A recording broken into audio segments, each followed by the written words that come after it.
7,000 years ago, the first really oceanic people came out of China, and it came out of Taiwan.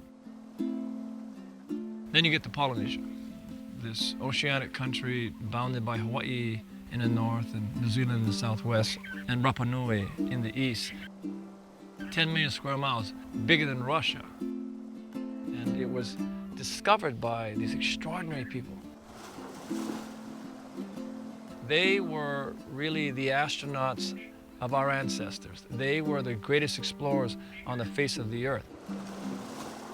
Unaided by modern instruments, these extraordinary explorers discovered and settled every livable landmass in the Pacific, relying solely on a complex understanding of the stars, the winds, the waves, and other cues from nature. Guided by this traditional wisdom and perspective, Hawaiians mastered the science of living sustainably on islands. Western expansion, however, brought not only new ways of seafaring, but a shift in perspective on how to interact with the natural environment. Eventually, traditional practices and worldviews were nearly forgotten. But a group of determined individuals got together in the 1970s to resurrect indigenous wisdom by building a traditional canoe and sailing it in the way of the ancestors. Hokulea's first voyage to Tahiti reawakened a cultural pride, identity, and an intimate connection to place.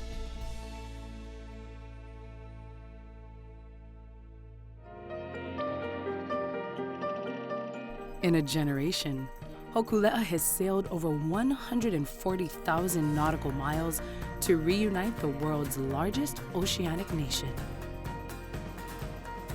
Today, Hokulea voyages around the planet with the message of Malama Honua, or caring for island Earth, with a firm belief that blending traditional and modern technologies will help us find our way to a healthier future. Hokulea, to us, to go around the world, has this enormous potential to go to 40, 50 countries on the planet, to be with the great navigators on Earth. And I'm not talking about those in canoes. I'm talking about those who are doing things to give kindness and compassion to the Earth and those who live on it, those navigators. We're not going to change the world, but we're going to go and build a network of people around the Earth who are going to change it. And our job is to help them be successful.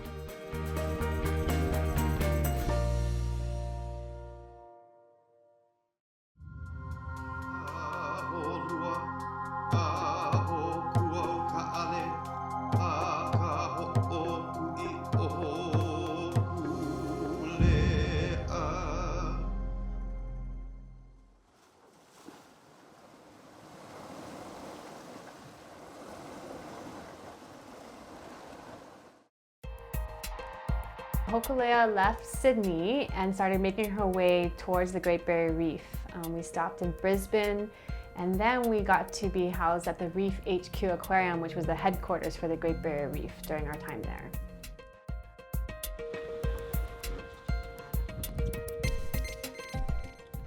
My name is Haunani Kane. I'm from Kailua, Oahu, and I am currently at the University of Hawaii at Manoa. And I just finished my first year of my PhD, which focuses on island environments, learning about the coastal zone, how it has changed in the past, and how it may change in the future due to climate change.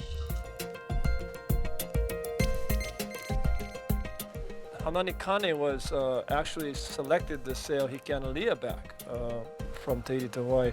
She was on the crew. I pulled her off and said, you need to go to the Great Barrier Reef.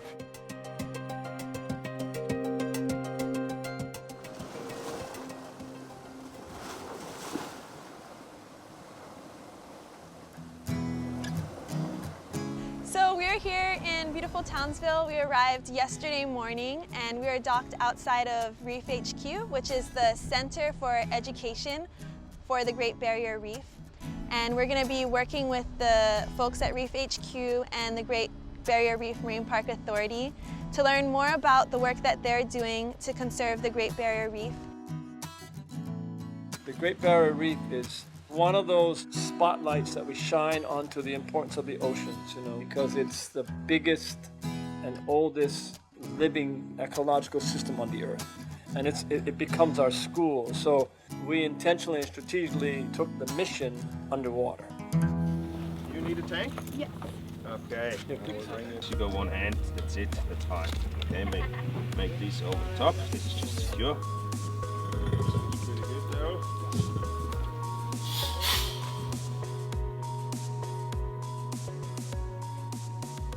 Ever since I was younger, I've wanted to dive the Great Barrier Reef. I've wanted to see the different corals, see the fish, and to be able to do that with Ruth, who's a well-known coral researcher back home, as well as Nainoa, who's somebody that I've just always looked up to as far as learning in the ocean. It was a dream come true.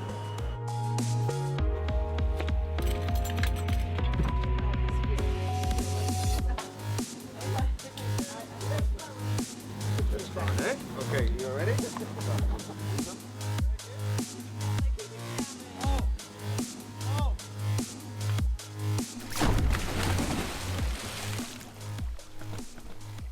I got paired with my dive buddies.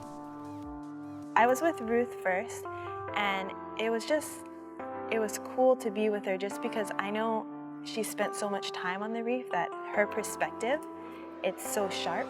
So she was pointing out things that I think many of us probably overlooked. I think for many of the crew, it was the first time they've really been exposed to a reef as diverse as the one we were on.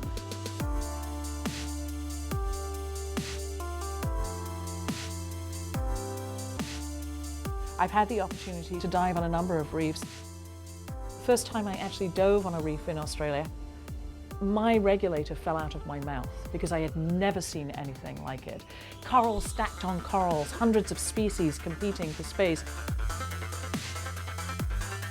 Coral is an animal. It looks like a boulder, or it looks like a tree. But if you look at it really closely, there are thousands and thousands of tiny little anemone-like animals on that tree or boulder. So the animals build the reef.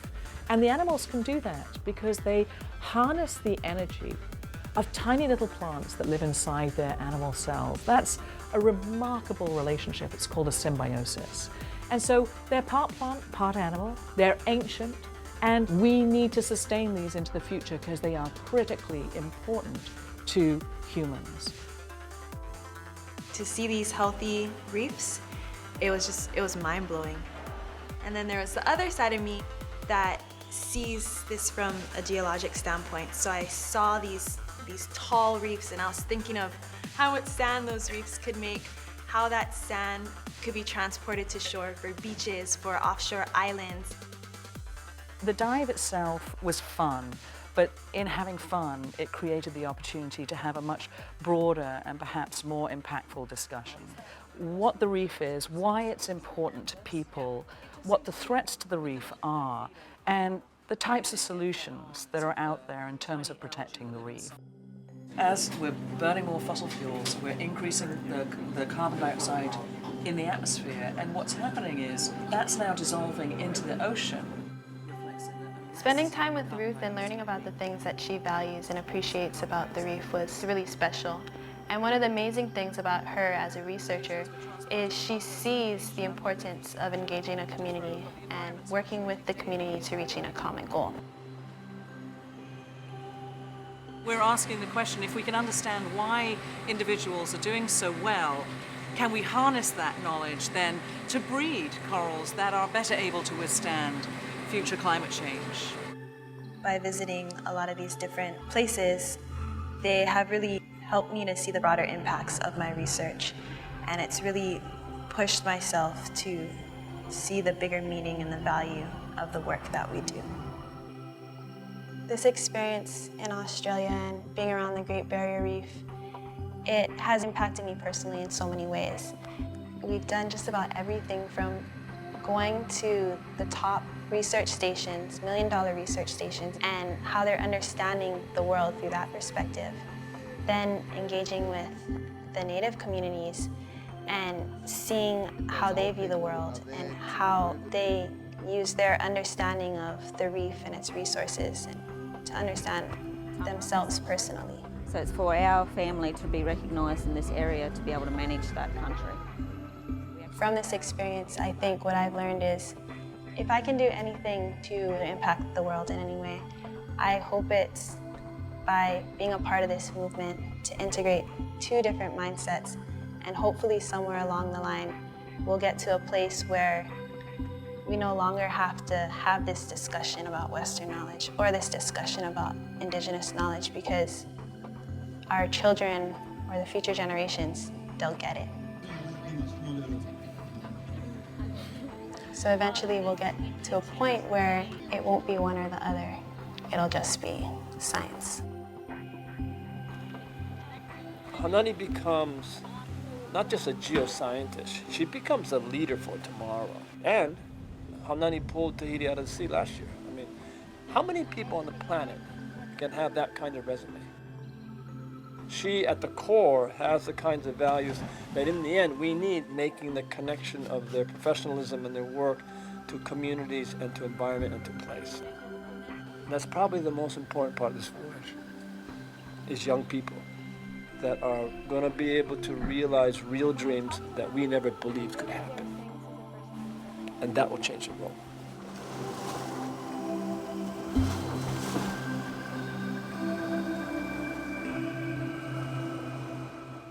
So our crew members got to go diving in both Townsville and Cairns, and when we talked to the Marine Park Authority about how are you protecting this huge expanse of reef, they said one of the strategies is to work with the next generation, to work with over 300 schools.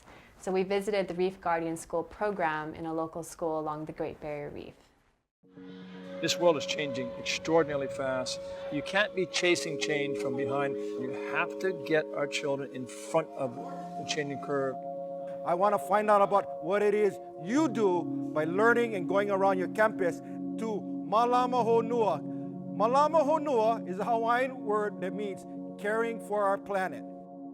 If we desire a safe and healthy, thriving world for our children, it has to be taught. And so what's here at the core of the school is values-based education. It's called the Reef Guardian Schools program, and it encompasses 310 schools throughout the Great Barrier Reef who are all committed to being stewards to the reef. And they could be inland in the mountains, they could be along a creek, or they could be right along the reef. Reef Guardians, for us, it's all about making it real. Instead of them looking at a picture on a screen or in a book, if we can make the reef real and it's actually there in their classroom and they can see the clownfish, they can see the anemone, see the interaction. A lot of kids that haven't enjoyed school are now enjoying school because it's something different and it ignites that excitement. We're trying to make it real life learning and teaching the kids that they can make a difference. Are you looking into researching the problems? Like, how are you going to make it better? Yeah.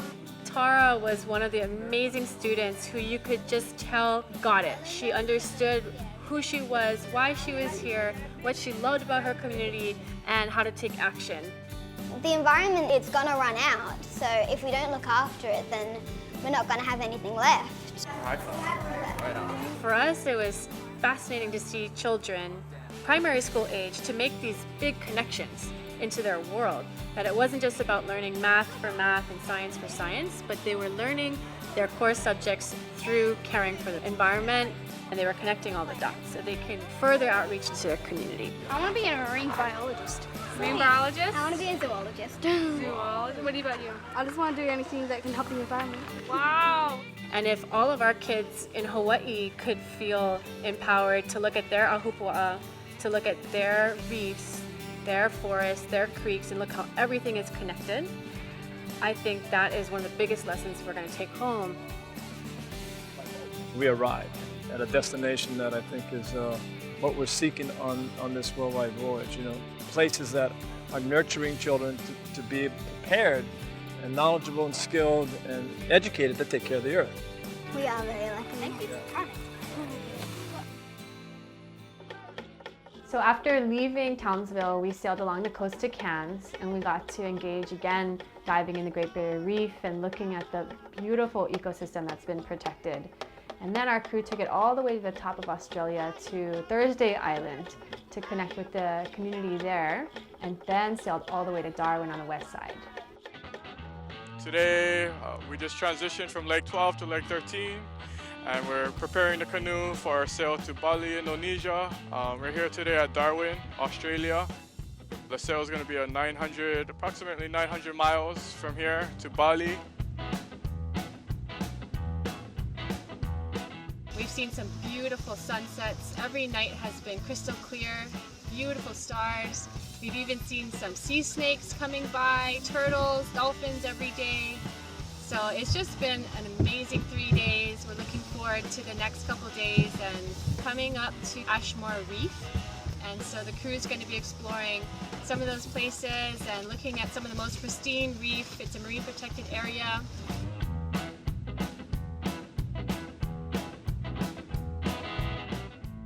Lots of fish, lots of turtles, even a few different rays, but no sea snakes.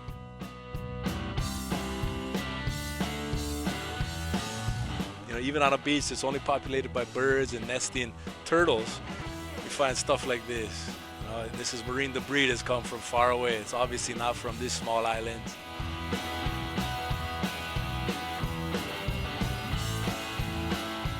We left Darwin about 9 days ago, and it should have been a fast passage, but we had absolutely completely opposite from what we were training for. In fact, it was so flat calm that we couldn't even sail for the majority of the time. It was a kind of calm that was so special that sometimes you could see the reflection of stars in the ocean. We are just outside of an island called Lombok. It took us a while last night to sight this island. The navigation got a little tough because the waves were pretty big and the wind was really consistent. We were flying at about 8 knots last night. We're just really looking forward to spending time in Bali, Indonesia, getting to know the people, the community here.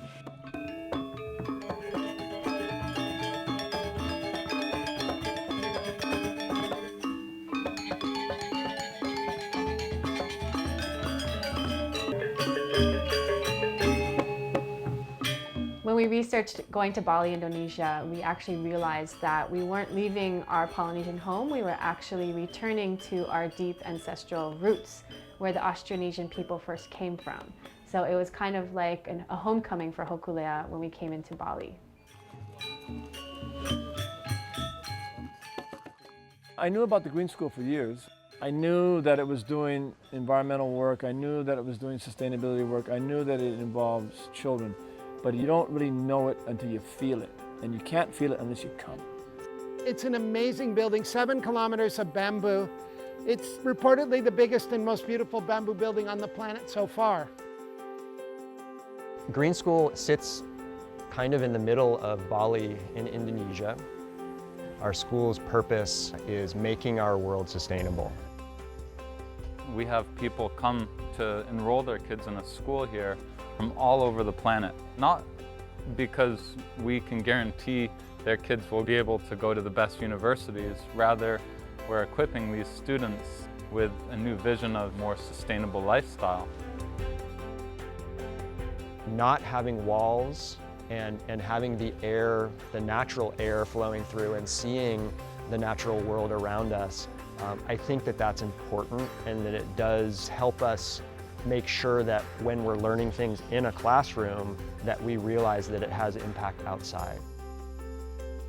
You need a place that helps children believe that they can really move and get to a future that they deserve by themselves.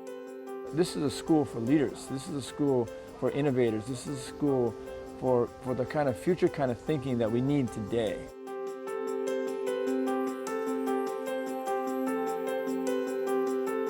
When we visited the traditional fishing village of Ahmed, and we learned about photo voices and how they're allowing the community members to document their ocean, what they're seeing and what they care about, it was really amazing because they're not only sharing their view of their ocean, but they're educating the public, the community, and even tourists about why it's so important to protect their ocean.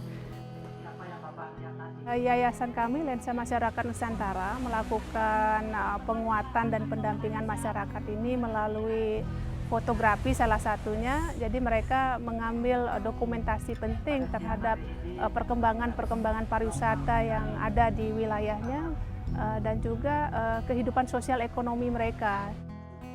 In a place like Indonesia where we don't speak the language, sometimes things get lost in translation. And so when you see beautiful images of pristine coral reefs juxtaposed with plastic bags in the ocean or a major flooding event, it'll grab the eye of a tourist or someone who doesn't quite connect with the place, or even a local who's never realized those issues before, and that starts the conversation. Dengan saya sering memotret, saya jadi tahu keadaan lingkungan saya. Saya jadi lebih terfokus pada hal-hal kecil yang ada di lingkungan saya yang perlu mungkin diperbaiki gitu, atau mungkin perlu kita angkat bahwa ini yang bagus yang perlu kita perlihatkan kepada orang, dan ini yang jelek, yang kurang, yang rusak, yang perlu diperbaiki. Jadi kita bisa lebih leluasa menyampaikan itu semua.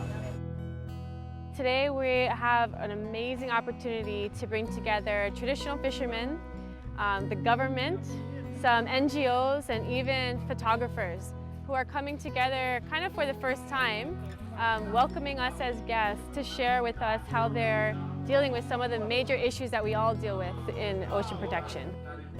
Dan juga sebenarnya lewat foto ini mereka jadi kita ketika ngelihat foto itu seperti melihat ke belakang apa yang sebelumnya mereka punya, saat ini apa yang sedang terjadi, dan ke depan apa yang mereka lakukan.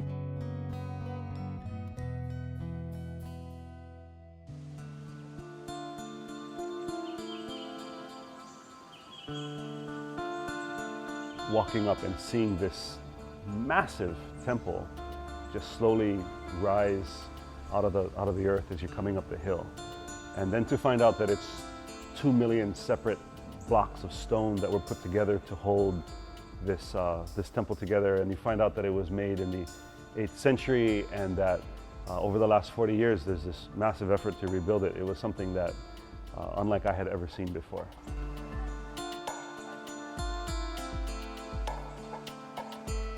Panel-panel yang ada di Borobudur itu sebagian besar memang diambil dari kitab suci ya, kitab suci umat Buddha, dan itu yang berhubungan dengan kehidupan pada masa itu. Karena kita tahu Nusantara sebagian besar adalah laut, berarti air, yang kita yakin dihubungkan pada saat itu antar pulau itu dengan kapal. Inilah yang coba digambarkan di relief Borobudur. They had taken those carvings and actually lifted plans for an actual ship to actually voyage somewhere, but it would be built in and around that idea that this was from this very old model. And for us, that sounded a lot like what would have happened with Hokulea in the 70s. Whatever the modern anthropological thought that had become our reflection for us, we needed to create it and recreate it for ourselves so that we knew the truth of what it was. And it was very clear that the intent for the building of the ship is the same thing. That you have these group of people who maybe didn't know all the answers and didn't know if this was actually going to be possible, but they did it anyway. Kita pakai kapal ini untuk berlayar sampai ke Madagaskar sambil berhenti atau singgah di beberapa tempat. They did it in a way and retraced a route that gave them certainly pride, and probably more than that, being this immense amount of realization that brought more than just the ship relief carving to life, but that whole temple to life. We say in the Pacific, right, we're sailing in the wake of ancestors, that all of these migratory paths had been well traveled between all of these Pacific islands, but I feel like because of this story and because of this quick visit to this temple, we are also sailing in the wake of their ancestors.